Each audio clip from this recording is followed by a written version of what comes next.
Bom dia, boa tarde, boa noite. Eu sou o Ângelo Henrique Simões e você está no canal da Saga Humana.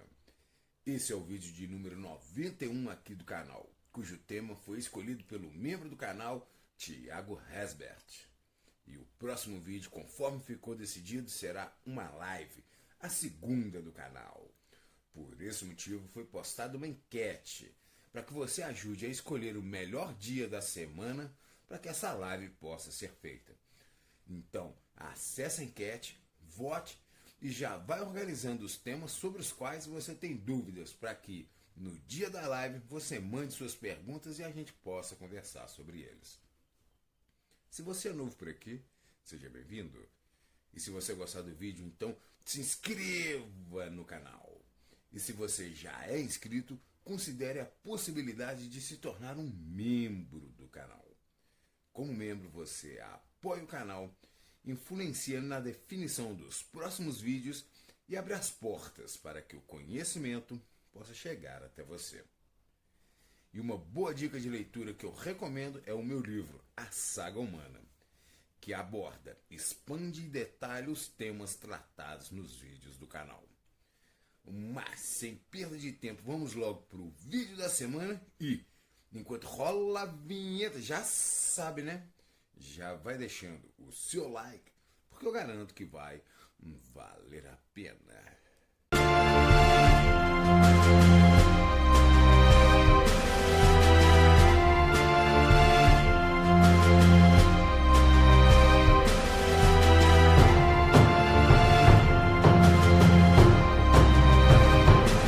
As grandes famílias linguísticas.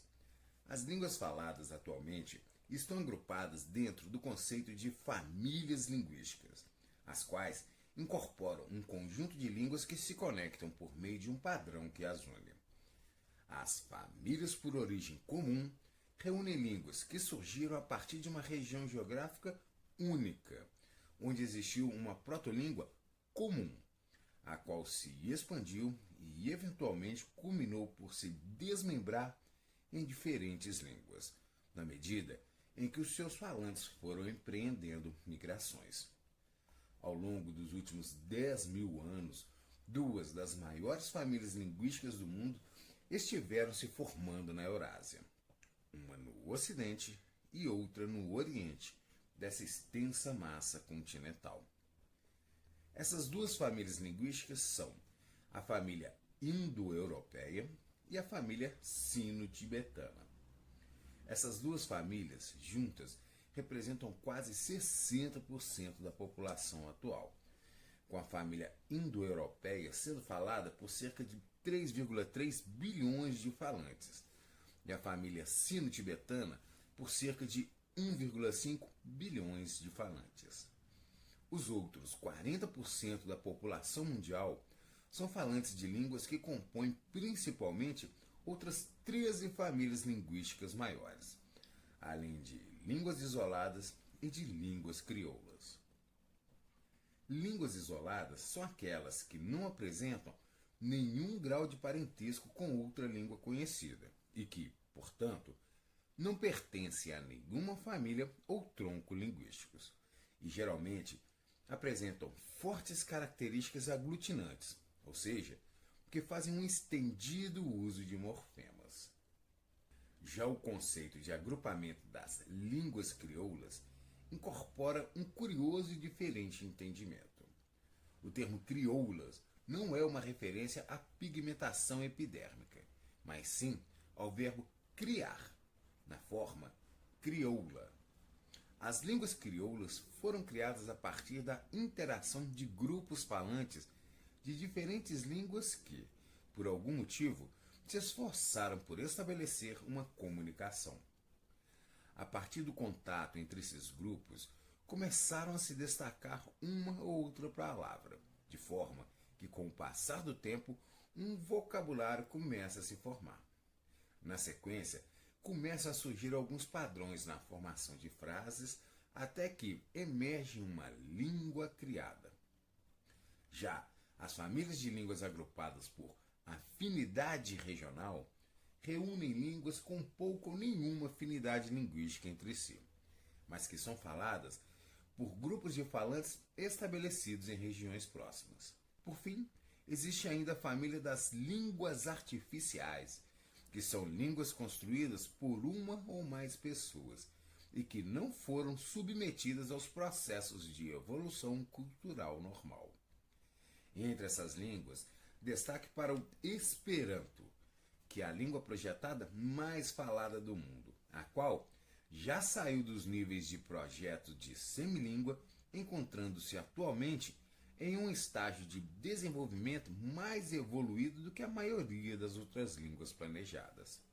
O Esperanto foi inicialmente publicado em 1887 pelo médico judeu Ludwig Leser Zamenhof como uma língua de fácil aprendizagem e que servisse como uma língua franca internacional.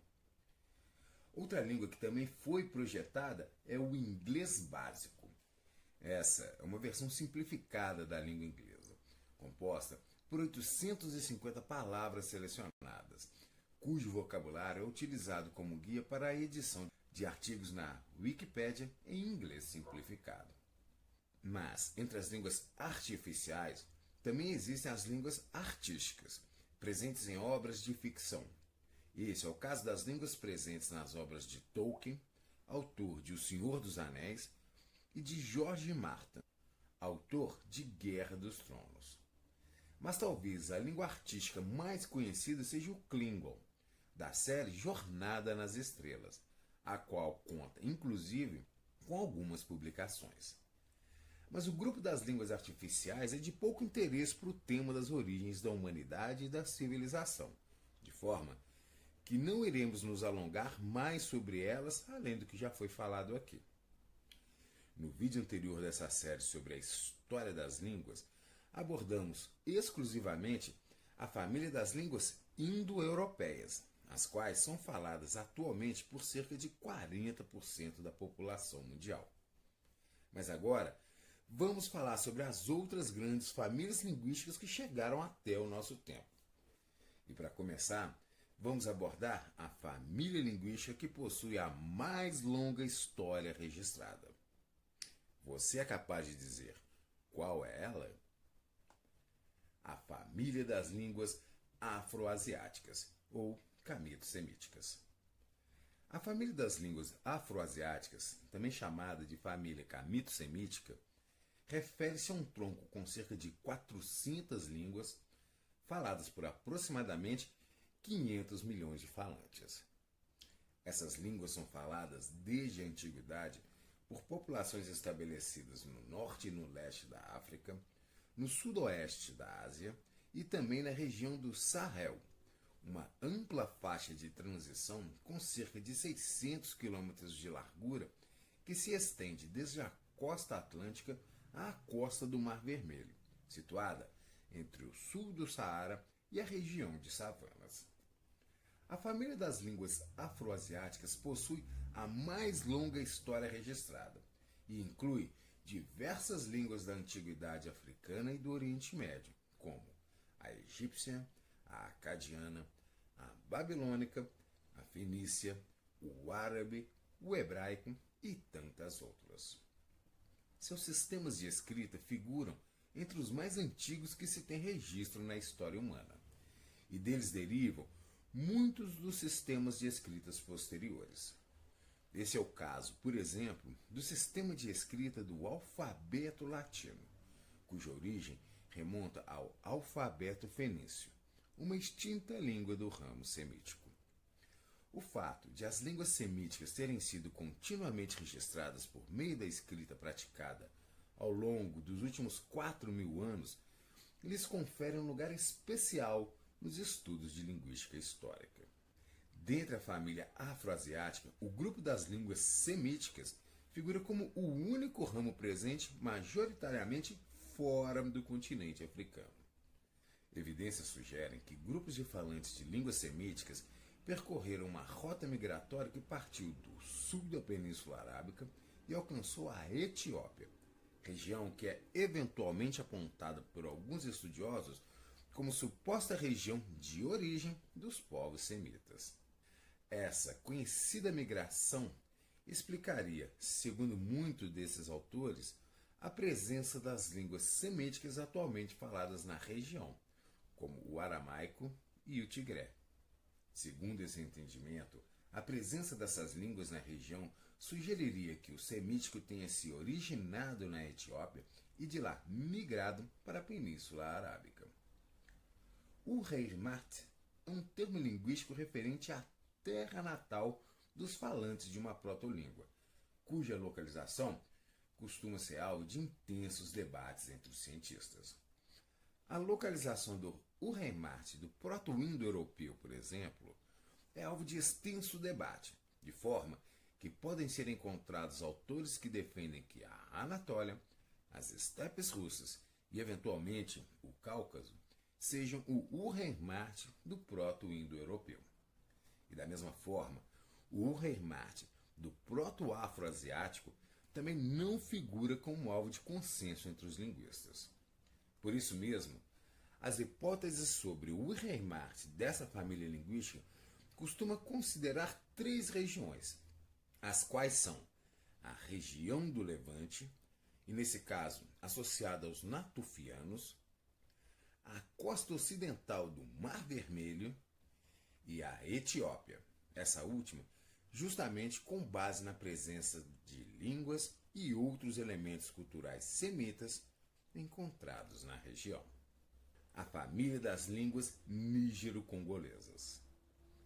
As línguas dessa família não parecem derivar da hipotética família boreal, mas compartilham de uma origem comum e figuram como o maior tronco das línguas do continente africano nos que diz respeito ao tamanho da área ocupada, ao número de falantes e à quantidade de línguas faladas, quesitos nos quais essa família aparece como a terceira maior família linguística do mundo, muito embora o consenso sobre o número de línguas que efetivamente compõem essa família seja, como é de costume, alvo de debate entre os linguistas.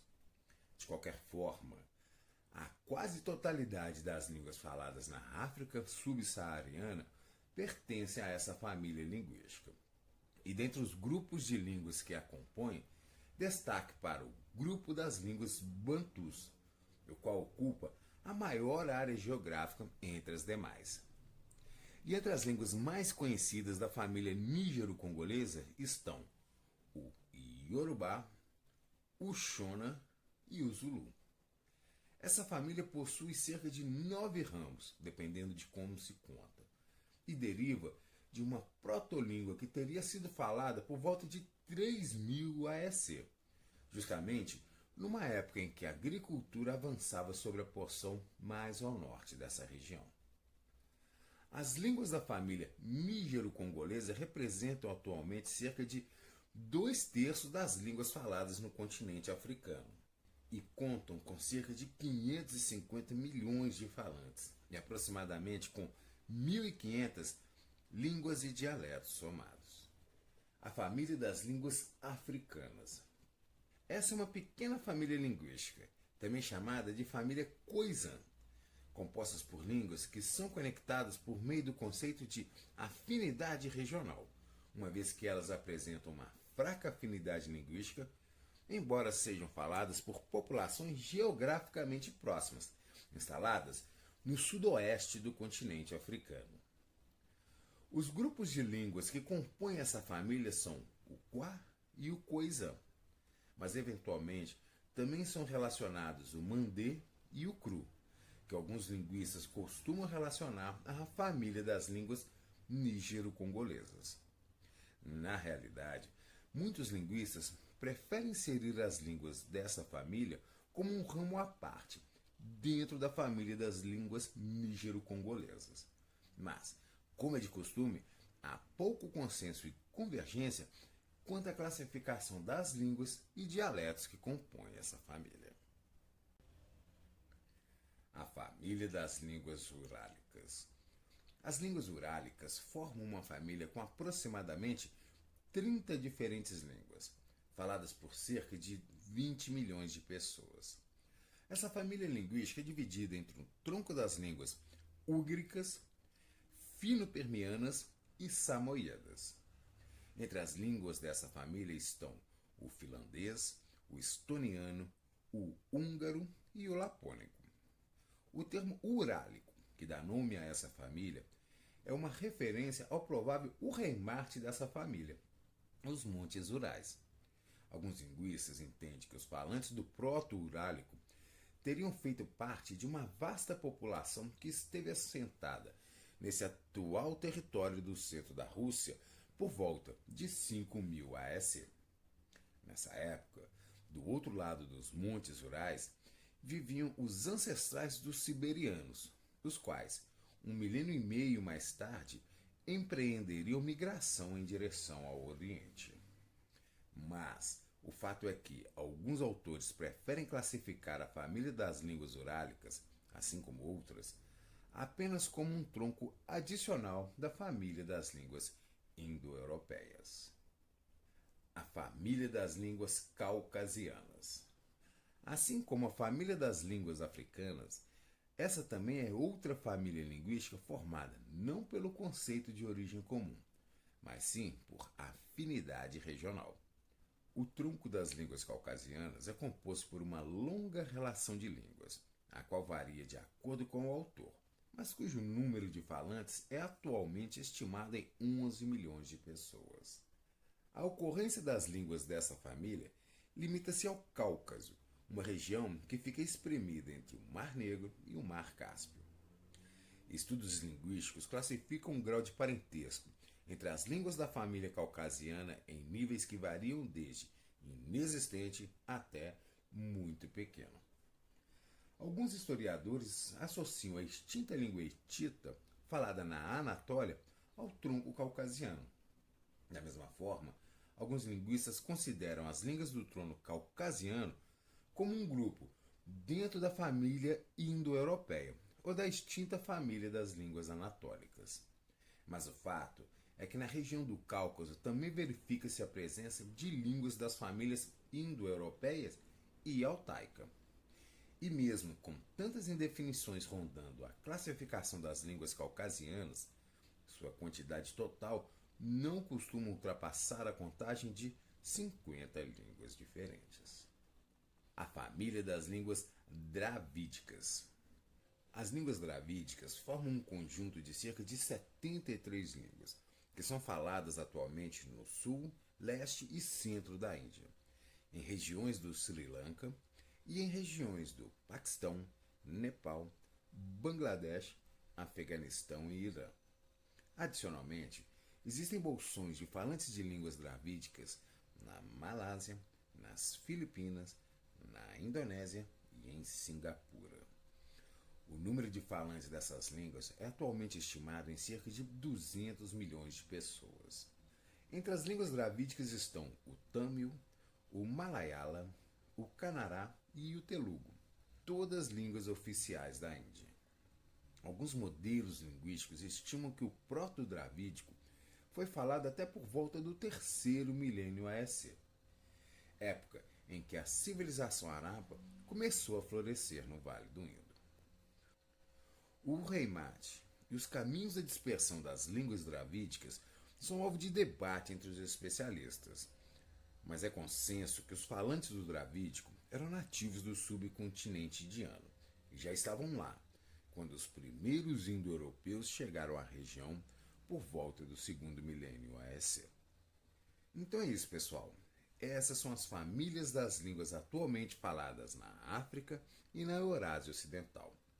Para a gente poder finalizar com a sequência dos vídeos dessa série, ainda está faltando a gente abordar as famílias das línguas atualmente faladas na Eurásia Oriental, Oceania e Américas. O vídeo da semana que vem será uma live, a qual foi sugerida pelo Edson Menezes, um erudito membro do canal. Essa será uma oportunidade para a gente conversar, tirar dúvidas, especular e trocar ideias sobre os temas daqui do canal. Então, já vai fazendo a sua lista de temas sobre os quais você vai querer conversar durante essa, que será a segunda live do canal. Então, vote na enquete, que já está lá na aba Comunidade, e ajude a definir o dia da semana que vem que ela irá acontecer.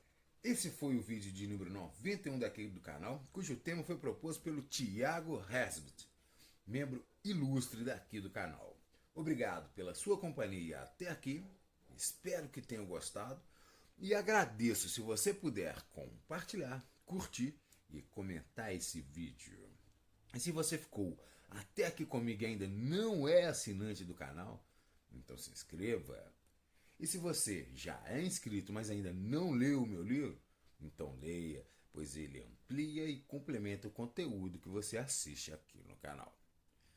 Valeu, galera, uma boa semana pra gente, aquele abraço e até o próximo vídeo!